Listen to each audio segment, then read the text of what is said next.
This morning is December 4th. It's 11 a.m. Eastern Time. And on a Monday at 11 a.m., it's time for our weekly study in classical reasoning. So last week, we had our first meeting for classical reasoning. And today we're going to really start to get into this. I'm going to do a little bit of introductory information or discuss a little bit of introductory information, and then we're going to jump in to the first chapter of a book called Porphyry's Introduction. So we'll talk a little bit about what we're going to study as a review of what we discussed last week, and then we'll get started with our study. I'm going to share my screen here.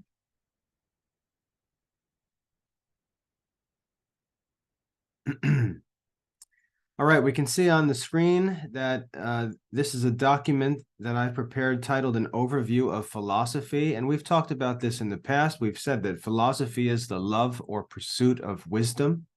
That's what we're seeking through our studies. We're seeking wisdom. We're not talking about preparing for college. We're not talking about preparing for a career or preparing to find a way to make money in the world. Even though those things are important, we're seeking something higher and nobler. We're seeking wisdom itself. And I can assure you that if you focus on wisdom and if you get wisdom, you won't have much trouble accomplishing those other things well. In fact, it was said in the ancient world that a philosopher always has $1. And what that means is, for a man who seeks wisdom, obtaining what he needs in the world is not that great of a challenge.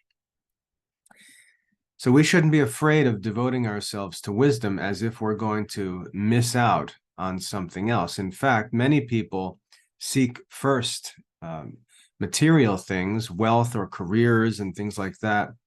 And without wisdom, they also often just obtain things and then lose them because of foolishness or a lack of virtue or imprudence and so on. So even if you were to gain more by focusing on secular studies, you wouldn't necessarily retain or enjoy those things. And therefore, it's better to have wisdom than to have riches, because if you have wisdom, you have everything and can obtain the things you need. If you have riches without wisdom, the Proverbs tell us that a fool and his money are soon separated. So philosophy is the love of wisdom, and the pursuit of wisdom is our goal in our study in classical reasoning. So when people ask, why do we need to study this? Well, the answer is very simple. We study this so that we can become wise, period. And what is wisdom? Wisdom is the perfection of reason. Wisdom is the perfection of reason. We know that God has given us reason, like the muscles in our body. We receive reason as a power by birth. We don't create reason. We don't have to go get reason. We already have reason. It's built into us as human beings. But like muscles, it's weak. It needs to be developed. And we need to work to exercise it and use it in order to fulfill its potential. And when we do so, when we fulfill the potential of reason, when we perfect reason, the result is wisdom. So wisdom is the perfection of reason. Just like strength and agility would be the perfection of the muscles. We then learned that it pertains to reason to know order. Reason is concerned with order, and there's 4 different relations between reason and order. And the second one, I think, the second one is the one that applies to the study of classical reasoning. Reasoning establishes order. It studies to understand order and establishes order in its own act of contemplation. That is, reason is capable of ordering itself. And so we can actually work on ourselves. And the benefit of rational philosophy is that we don't create some product outside of our body, but we actually create something or develop something in ourselves that remains with us. So we do this work working on ourselves, and we improve, and those improvements remain in us. So there's even more motivation to study the art of reasoning. When we consider these different relationships between reason and order, it leads to 4 different sciences. And the second of these is what we pursue here in the study of classical reasoning. We're studying rational philosophy. Rational philosophy considers the order that reason makes in its own act of contemplation, which properly considers the order of the parts of verbal expression, that is language, with one another, that is with other words, and the order of principles to one another and to their conclusions, that has to do with reasoning. This science of rational philosophy we read is studied in Aristotle's Organon. Okay, Aristotle's Organon. So the source text for our study of rational philosophy or reasoning is a book or collection of books by the philosopher Aristotle called the Organon. And the Organon is a Greek word that means the instrument or the method or the tool. So we're going to study Aristotle's instrument or Aristotle's method. And it's called the method because it's the method or the tool or the instrument that's used for the pursuit of wisdom. So to study rational philosophy, we're going to read and study Aristotle's Organon. So let's hop over to another document and talk about rational philosophy a little bit. We're going to learn that there are 3 acts of reason, 3 things that reason does. The first is called apprehension or perception. And this is simply when, through our senses, we observe things, smell things, taste things, touch things, and our soul is like a hard drive on a computer in some ways. And these images and ideas that are received from things that are outside of us are recorded, as it were, as ideas in our souls. So we see a horse in the pasture, and our eyes observing the horse create an image of that horse in the soul so that we can close our eyes, walk away from the pasture, go into our room, close the door, turn the lights off, and we can still think of the image of the horse. Our soul is constantly gathering ideas through our senses of things in the physical world, and this is called apprehension. So our minds or our souls are filled with all of these different individual ideas of things that exist outside of us in the material world. This is apprehension. The second act of reason is that our mind then works on these things, reason works on these ideas, and is constantly comparing and contrasting them. It's constantly holding them up beside one another and saying, is this this? Is this this? Is this this? And concluding yes or no. This process is called judgment. Judgment is when our soul, when reason joins things together and says that they have some relationship, or when it separates them from one another and says that they do not have a certain relationship. To say that 2 ideas do have a certain relationship is called affirmation. To say that 2 ideas do not have a relationship is called negation. So there are 2 kinds of judgment: affirmation and negation. If I say Socrates is a man, that's an example of affirmation. If I say Socrates is not a child, that's a negation. So 2 kinds of judgment, affirmation and negation. And it's important to realize that those judgments that are made by our soul can be true or false. So just because our soul makes these connections, makes these judgments, it doesn't necessarily mean that our soul is right, because there are many things that can deceive us and cause us to think some things are true that are in fact false. And it's for us to investigate and examine these things in order to make sure that we are not treasuring up in ourselves false judgments, but that our judgment is true.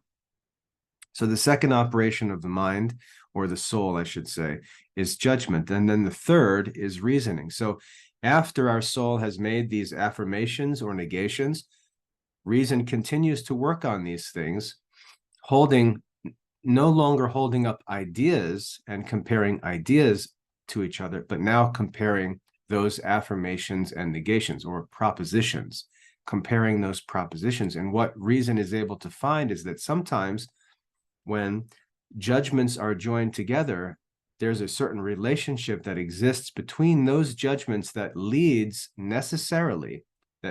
to another judgment. And that process where new judgments are formed from existing judgments, that is called reasoning. That's what the actual operation of reasoning in our soul is. And it's this operation, or all three of these operations really, apprehension, judgment, and reasoning, that we're going to study formally and carefully in the study of classical reasoning. So that's the content of what we're going to be studying. Now, as for how we study it, I said before that we're going to study a work titled The Organon, which was written by Aristotle, and it's actually a collection of books.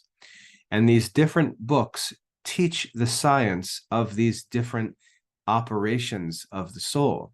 So Aristotle has written a series of books that walks us through these things, from the science of apprehension to the science of judgment to the science of reasoning. So we're going to go through this study, beginning with the simple things and working our way up through more and more complex things. And we're going to study and learn the art and science of reasoning. The first book we're going to study in Aristotle's Organon is called The Categories.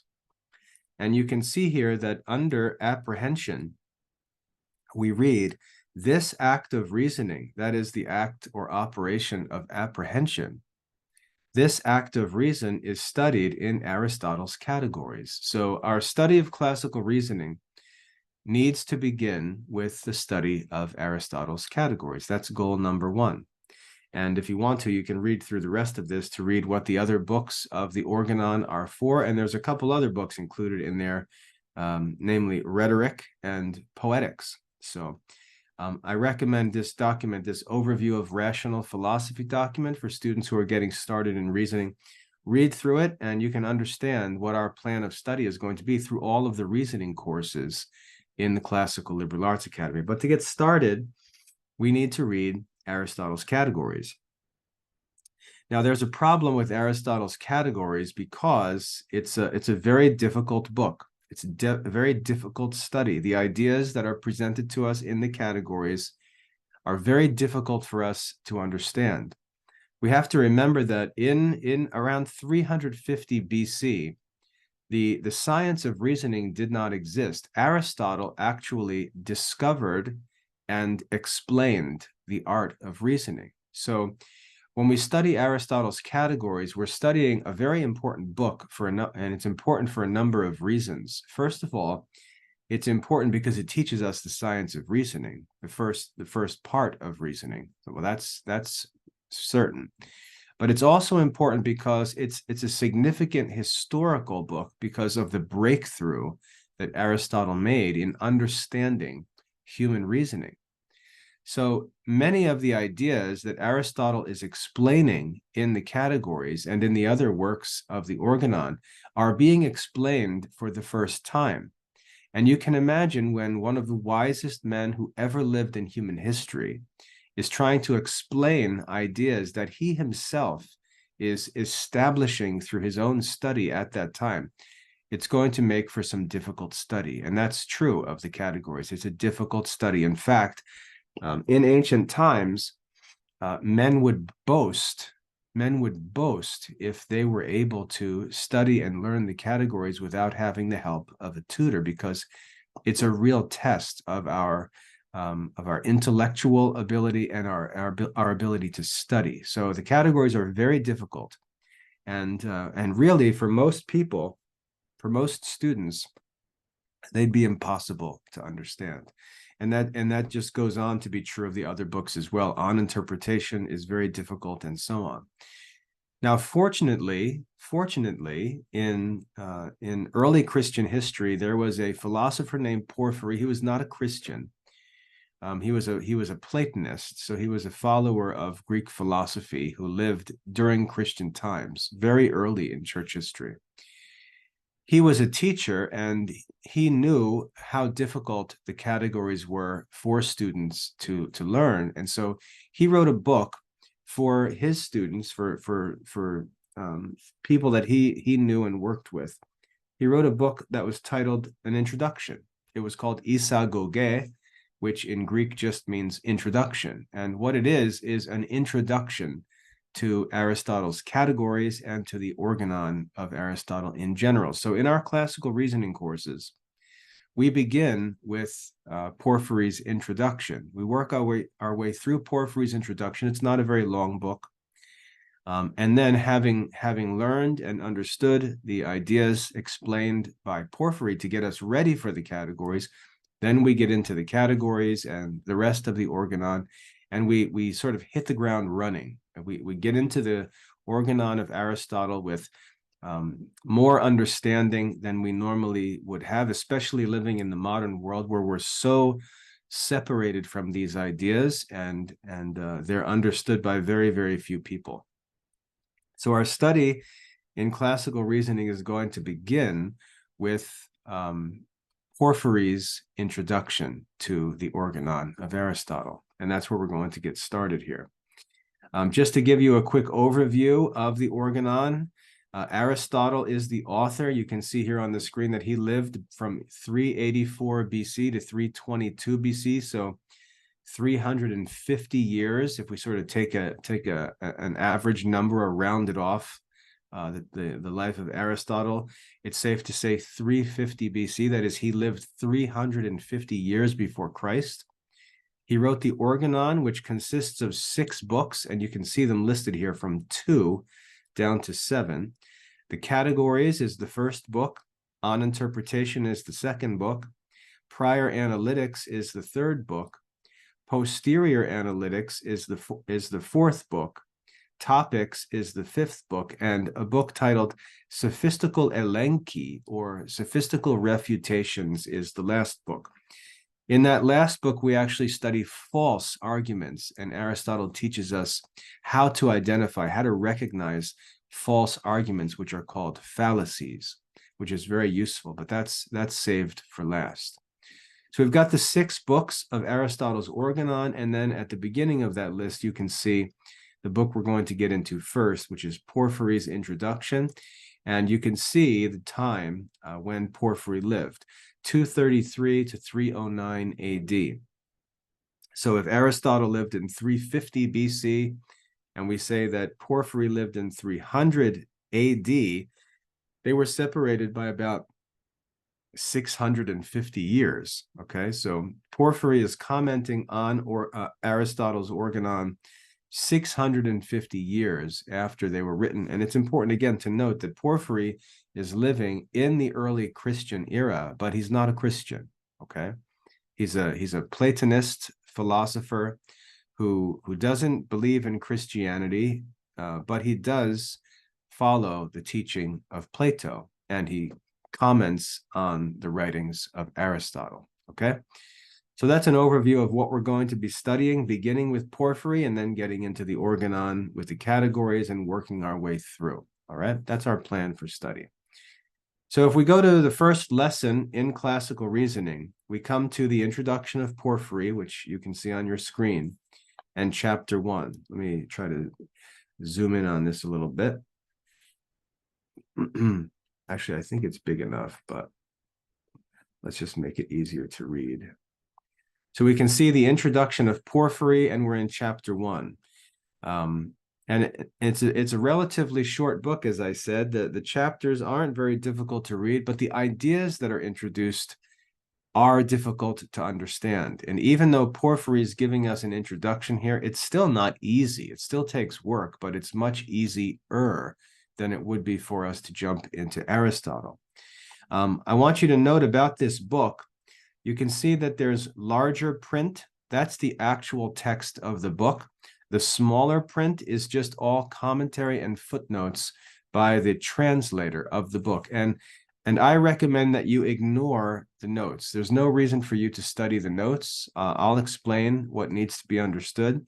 So ignore all of the notes. And as you look, many of the pages, they look pretty impressive in terms of how much information is on the page. But if you're careful, you'll see that there's actually very little text to be studied and lots of comments and notes. So just ignore the comments and notes and read the actual content of Porphyry's introduction. All right. So we're going to read through this first chapter, and Porphyry is going to introduce the study for us, and he's going to tell us what our goals are for this this study, the study of his introduction. He's going to explain for us what are the important ideas? What are the ideas that people find so difficult when they get into Aristotle's Organon? He's going to introduce those ideas to us and try to give us a clear understanding of them, so we don't stumble on them as we try to understand Aristotle. Now, let me say this about this study. I tell my students all the time that the difference between an educated individual and an uneducated individual is that an educated individual understands the ideas that we're going to learn here in Porphyry's introduction.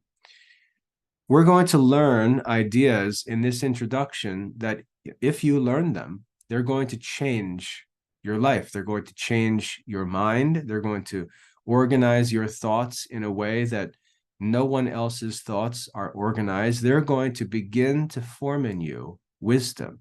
They're going to begin to form in you rational philosophy. You're going to begin to order your ideas according to reason, which is one kind of wisdom. So by studying Porphyry's introduction, by working hard to understand it, and then actually using it to organize your own thoughts, you're going to begin to become wise, and you're going to feel yourself change in the sense that you're going to think in a more orderly way, and you're going to realize that the ideas that you learn in this book apply to almost every other study.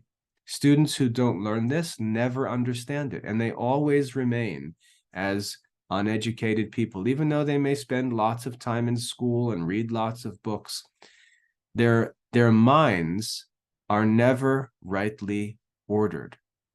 And remember, the goal of rational philosophy is to do just that. It's to order our souls according to reason. And this is one study that separates the educated people from the uneducated people. So don't be distracted by modern education. Most of it is just trivia, people gathering all kinds of information. That's not wisdom. What real wisdom is, at least in one area, is to order our thoughts according to reason. And this is what we do when we begin the study of the art of reasoning and learn this introduction from Porphyry. So we're going to order our thoughts, and if you're successful in working through this study, because it's ultimately up to you to make this study your own, I can walk you through it, I can explain it, but it's for you to actually take it and make it yours and then live according to it, right? There's a saying, you can lead a horse to water, but you can't make the horse drink. That's true of teaching. The job of the teacher is to prepare the water and lead the student to that water, but the teacher can't make the student drink, can't make the horse drink. And so that's going to be where you decide whether you actually make this wisdom, make this learning your own, or stand there like a horse at the water tank and just refuse to drink it. So I'll do my job to prepare the water. And, there have been other men like Porphyry and Aristotle who have worked to prepare this water for you. But you're going to have to decide whether you're going to drink it or not. And we'll see over time whether you make that choice. So let's jump into chapter 1 here. Let's read through it together, and we'll learn what are the ideas that Porphyry says are challenging for those who study Aristotle's Organon, and we can make a list of things that we're going to focus on and work on as we get started in our study of classical reasoning. All right. So let's read chapter 1 of Porphyry's introduction. Chapter 1. You're going to see this name right in this first sentence. Before we get into it, let me just clarify. Chrysaorius. Don't be distracted by that. That's just a student to whom Porphyry addressed this book. So he's speaking to that student whose name is Chrysaorius. Okay? Porphyry writes, since it is necessary, Chrysaorius, both to the doctrine of the categories of Aristotle and to the formation of definitions, and in short, to those things which pertain to division and demonstration, to know what genus and difference, species, peculiarity, and accident are. So here, right in this first sentence, Porphyry tells us, or he lists for us, the 5 things that we need to study and understand in order to gain these benefits that he lists at the beginning of the sentence. So he lists 5 things. These are the 5 things that in studying Porphyry's introduction, these are the 5 things that we're going to work to understand. So you need to make a list of these things.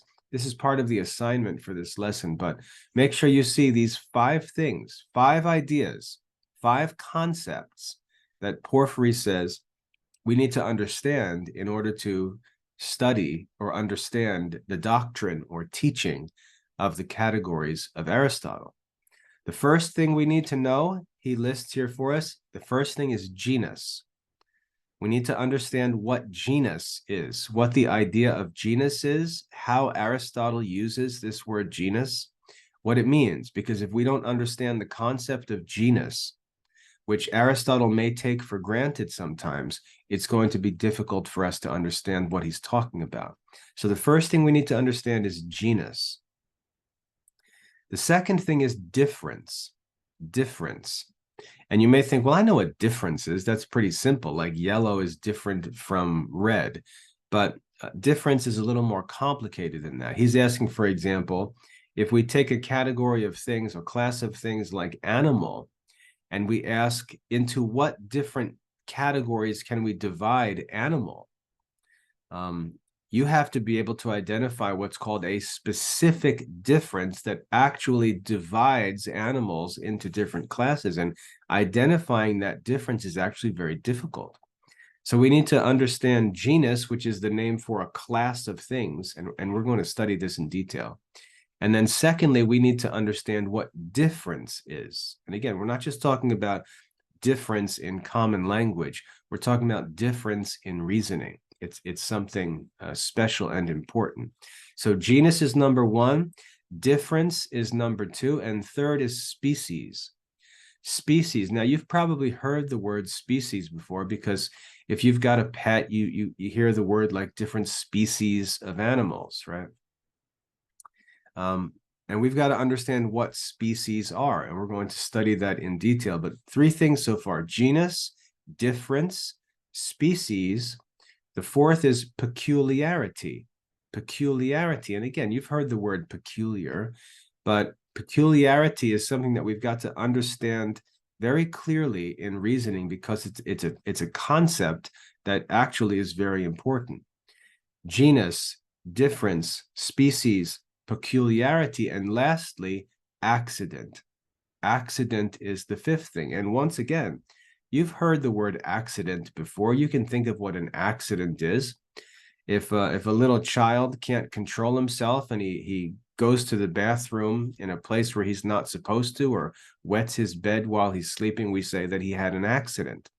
If some people are driving on the road and someone makes a turn at the wrong time or isn't paying attention and they crash into another car, we say that they had an accident. But that's not what accident means here in reasoning. So I want to warn you, just because the words that we come across in this study, just because the words may be familiar, It doesn't mean that your understanding of these words is what Aristotle means by these words when he uses them in his writings. And remember that we're talking about English translation. So the translators have to choose words to translate the original Greek of Aristotle. They choose certain words for important reasons. Sometimes we may use those words in our everyday life, but our use of them may not have the same meaning that the use of them has in our study of reasoning. So we need to avoid the danger of assuming we understand these things just because the words look familiar, because it's more complicated than that. These words have very specific meanings in the study of reasoning, and in Porphyry's introduction, we're going to study each one of these 5 things in very great detail so that we can understand exactly what these words mean when we begin the study of Aristotle's reasoning. And if we don't understand exactly what they mean, but we bring these common ideas of what they mean into the study of Aristotle, that's what causes students to not be able to understand Aristotle, because our common uses of these words is not the same. They're not the same as Aristotle's use of these words and the ideas that these words represent in Aristotle's writing. So we've got to learn what these words mean in Aristotle's writing, not what they mean in our modern lives. That's the challenge, okay? So 5 things, you should be able to name them. If someone were to ask you, or if I were to ask you, what are the 5 things that Porphyry says we need to understand in order to study Aristotle's categories? You need to be able to name the 5 things: genus, difference, species, peculiarity, and accident. Genus, difference, species, peculiarity, and accident. Those are the 5 things we need to understand in order to make progress in Aristotle's Organon, or in Aristotle's categories, the first book. So Porphyry tells us what we need to figure out, what we need to understand, these 5 concepts. And he tells us that there's a number of reasons, a number of benefits that we'll gain by studying these things. First, we'll be able to understand the doctrine of the categories of Aristotle. And then he talks about a few other things which we'll get into when we study reasoning. First, he says the formation of definitions. And when you use a dictionary, you may not think much of how definitions are made. You open the dictionary, look up a word, and you say, I want to find the meaning of this word. Well, there's a difference between a description of a word and the actual definition of a word. I can just about guarantee that you couldn't explain how to make the definition of a word, because it's actually something that requires understanding of philosophy and reasoning. It's difficult to identify the definition of a word. You can probably describe most words, but you can't define them. Definition is something different. Understanding these 5 concepts, genus, difference, species, peculiarity, and accident, will help us to understand how to make definitions, will help us to appreciate true definitions. And then lastly, we'll also be able to understand things which pertain to division and demonstration. Division means separating classes into their species, and demonstration means making logical arguments or proving things. So you can see the benefits that we have to gain are very great, right? Being able to study the categories of Aristotle, being able to form definitions, being able to divide things rightly according to truth and wisdom, and then lastly, being able to prove things, being able to argue and demonstrate things truly and correctly. So those are the goals of studying these 5 things, and Porphyry in this book is going to lead us to understand them. Excuse me. Now, the way he's going to lead us to understand these things is, first, he's going to define them for us. But then what's really neat about this book is he He takes each one of them and compares it to the others. So we go through a comparison of every one of these things. We're going to compare genus and difference. We're going to compare genus and species, compare genus and peculiarity. We're going to go through all of them and compare, and then we're going to compare species and difference, and peculiarity and difference, and species and accident. So not only are we going to get a definition, but we're going to carefully compare all of these 5 things because they're all similar in some ways. We're going to compare all of them so we know exactly what they have in common, and more importantly, we're going to know exactly how they're different, so we can have a really clear understanding of each one of these 5 things and not get them confused. That's the goal of Porphyry's introduction. So since it is necessary, Chrysaorius, both to the doctrine of the categories of Aristotle, to the formation of definitions, and in short, to those things which pertain to division and demonstration, to know what genus and difference, species, peculiarity, and accident are, and since also the theory of these is useful, in a summary way, I will briefly endeavor to discuss for you, in the form, as it were, of an introduction. That's where the title of this book comes from. I will briefly endeavor to discuss for you, in the form of an introduction, what has been delivered on this subject by the ancients, abstaining from more profound investigations, and I'll stop there. So Porphyry explains for us the 5 concepts we need to understand. He explains the benefits that we'll gain when we understand them. And now he explains where he's going to go for the information. He says, I will briefly discuss for you what has been delivered on the subject by the ancients, that is, by the ancient wise men, by the philosophers. So he's going to explain these 5 things, not based on what the dictionary says in his day, or not based on what these words are used to mean in our day, but he's going to explain the meaning of these terms according to the writings of the ancient philosophers, what these words actually meant when the ancient philosophers used them, because that's what we need to understand. It doesn't matter what they mean today. It doesn't matter what they meant in Porphyry's time, in the 3rd century of the Christian era. What matters is what these words mean in Aristotle's writing. And that's what Porphyry is going to work to help us to understand, because for us, we're just getting started with the study of ancient philosophy. We're just getting started with Aristotle's reasoning. We don't know how these words were used in the writings of the ancient philosophers, and that's the benefit of a teacher.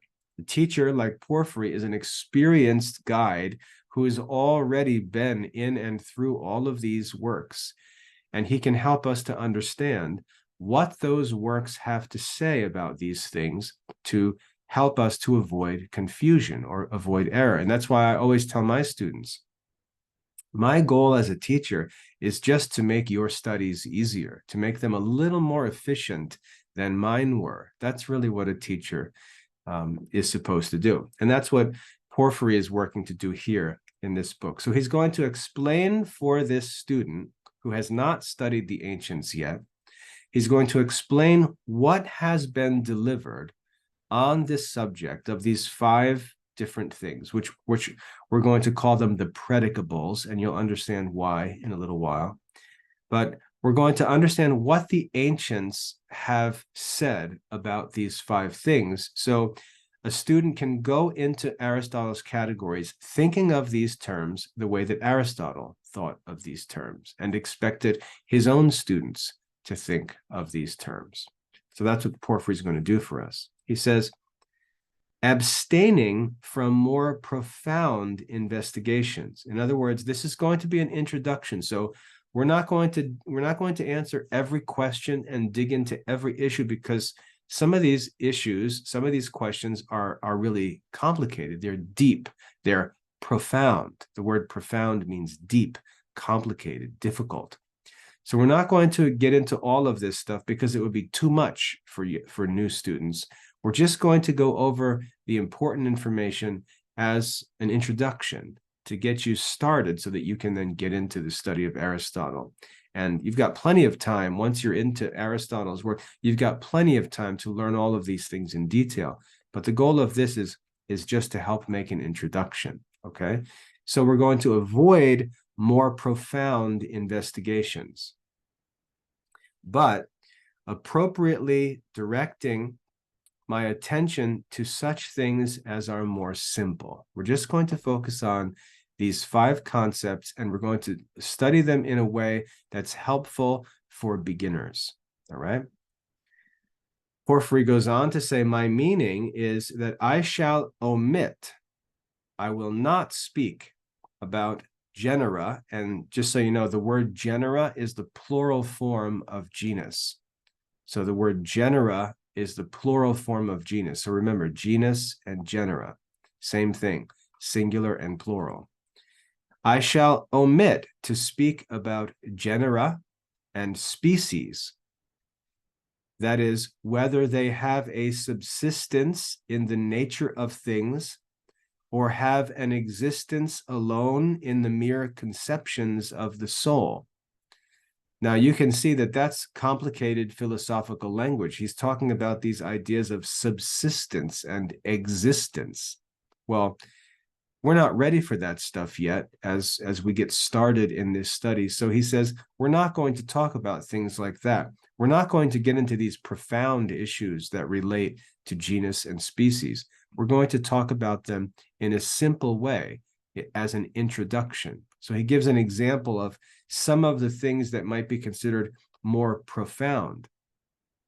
He goes on to add more. He says, or if they have a subsistence in the nature of things, whether they are bodies or incorporeal, and whether they are separate from sensibles or insensibles, and about these have their subsistence, period. Now, you don't know what any of that means, and that's his point.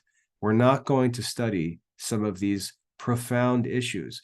We're just introducing these 5 concepts so that we can get started in the study of reasoning in Aristotle's categories.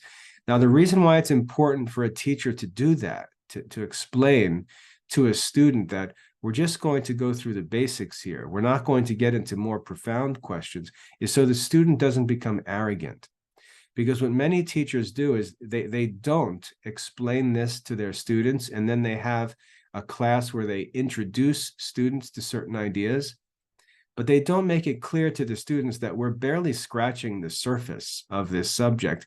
And so the students imagine that they're learning all there is to know about the subject. And when they walk out of the classroom, they act as if they've got it all figured out. And the truth is, they barely know anything. So we see that Porphyry, as a wise teacher, warns his students that they're just getting started. We're going to introduce some basic things, and then he flexes on them a little bit and shows them some of the more profound concepts and says, you're obviously not ready for these things yet, and we're not going to talk about them, okay? And the reason why we're not going to talk about them is because these things are going to be studied in a different philosophical science. These are going to be studied in metaphysics, and we're studying rational philosophy, or we're studying reasoning, but there are questions about these 5 things that are studied in metaphysics, which is a different science. So relax. We're just going to get started with these ideas so that we can start studying rational philosophy. There's a lot more to learn. He explains that here in the introduction. And then he goes on to wrap this up. He says, a discussion of this kind is most profound. That is, to get into those kinds of questions about the subsistence of genus and species and how they exist and so on. A discussion of this kind is most profound and requires another greater investigation, that is metaphysics, okay, which we'll study. Aristotle is the author of the work on metaphysics. And that's where those kinds of questions get asked, questions about existence of things. He then wraps up here in this first chapter and says, in what manner, however, the ancient philosophers, remember, he was 300 AD. He's talking about the people who were ancient to him, which is going back to Aristotle, 650 years earlier. He says, however, he says, in what manner that the ancients, and especially the peripatetics, this word here is peripatetics. The name peripatetics was a name that was used to refer to Aristotle's students, the men and boys who studied with Aristotle. They were called peripatetics. And you'll see this word used in a number of different authors if you read philosophy, the peripatetics. The peripatetics, as I said, were followers of Aristotle. They were Aristotle's students, just like the disciples were Jesus's students. The peripatetics were Aristotle's students. They were called peripatetic because they walked about. They walked around discussing these things, discussing philosophy. And that's what the word peripateo means. It means I walk around. So the peripatetics were these philosophers who were named because they walk around discussing things, or because they travel and give lessons in different places.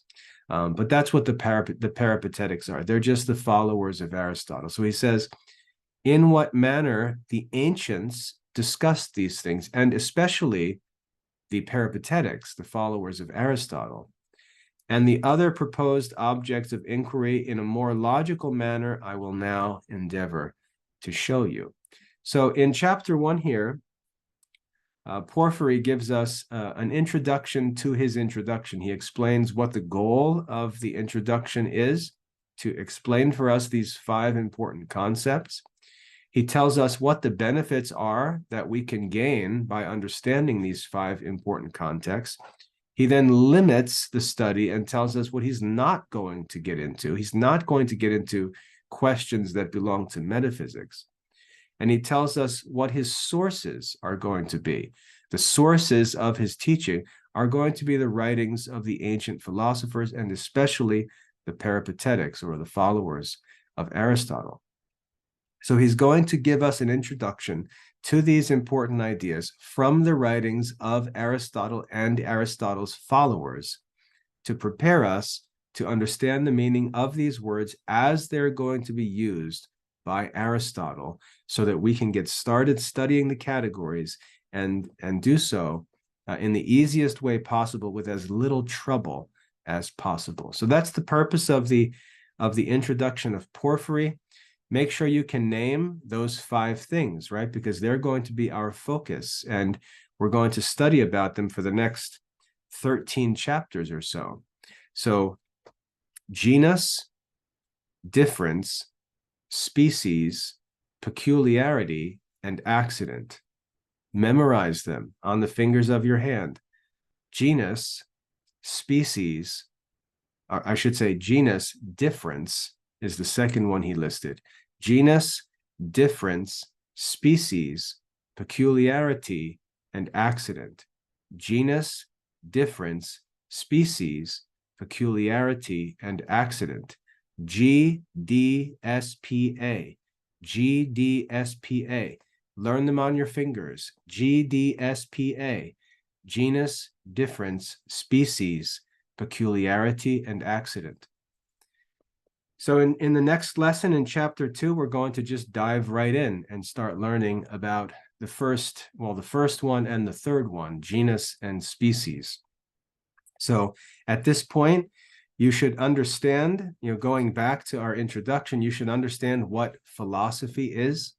You should understand what wisdom is, what it means to pursue wisdom. You should understand the 4 ways that reason relates to the order that we seek to understand and establish in the world. And you should understand the 4 different sciences that are necessary for us to pursue wisdom. That's all explained on this document, Overview of Philosophy. Okay, make sure you read over that and understand at least parts 1 through 3, and then this part on rational philosophy under number 4, because that's what we're studying in classical reasoning. Then I provided this overview of rational philosophy, which is helpful to understand the different operations of the soul and how they're studied. It explains which books of Aristotle's Organon we learn each different part of the art of reasoning in. Very helpful document. Print it out and keep a copy in a binder or a folder. And then we talked about Aristotle's Organon. We talked about the date when Aristotle lived. What the Organon, the word Organon, what it means. It's the method by which we study philosophy, by which we understand philosophy. We talked about how it's studied, and you see here the breakdown of the courses in the Classical Liberal Arts Academy. So in Classical Reasoning 1, we're going to study Porphyry's introduction, then Aristotle's categories and Aristotle's interpretation, because these are all short books. Classical Reasoning 2, we're going to get into the main book, which is prior analytics. Then in Classical Reasoning 3, we'll do posterior analytics. Classical Reasoning 4, we'll study topics. In Classical Reasoning 5, we'll study sophistical elenchi or fallacies of the sophists. So that's an overview of how classical reasoning is studied. And then we went through chapter 1 of Porphyry's introduction here. We learned the 5 ideas Porphyry says we have to understand before getting started in Aristotle. We learned about where we're going to find information about those ideas, and we're reminded that there's a lot more to study. We're just scratching the surface with these issues. So that's our first study. That's our first chapter in the introduction of Porphyry. Remember, this live class is meant to help you complete these studies. It's meant to help you complete the online lessons in these courses. So what I'd like you to do now is study this first chapter of Porphyry for yourself, read through it for yourself, make sure you understand everything you read after we've discussed it. Then go and complete the assignments, complete the assessments for lesson 1 in Classical Reasoning 1. Attending the live class is, it's great because you get introduced to things and we talk about things, but in order for you to get the credit that you need for your studies, you've got to prove that you've done the studies, and you need to do that by submitting to these assignments and quizzes and things to show that you've studied and understand the material. So make sure that after you attend a live class or watch a live class video, you go and study the lesson for yourself and complete all the lesson assessments so that you can get credit and have proof in your records that you've studied these things. That's the goal of these live classes. So that's all for today. I hope that was helpful. If you've got any questions, feel free to contact me anytime. You can also post on the course forum on the Classical Reasoning 1 course page.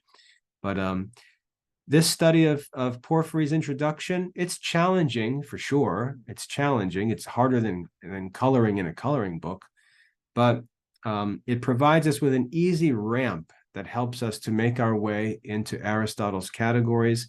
And after a few chapters, you'll start to get comfortable with these ideas. And by the time we're done, you'll find this stuff pretty simple.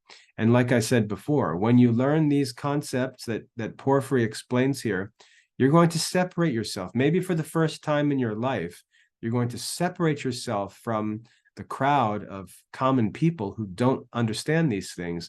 And you're going to join that crowd of men in history who understood these concepts and began the pursuit of wisdom through rational philosophy. So I hope that explanation and introduction was helpful. Now it's time for you to get to work. Go study this lesson, get the assignments done, and we'll meet again next week to move on to chapter 2. God bless your studies.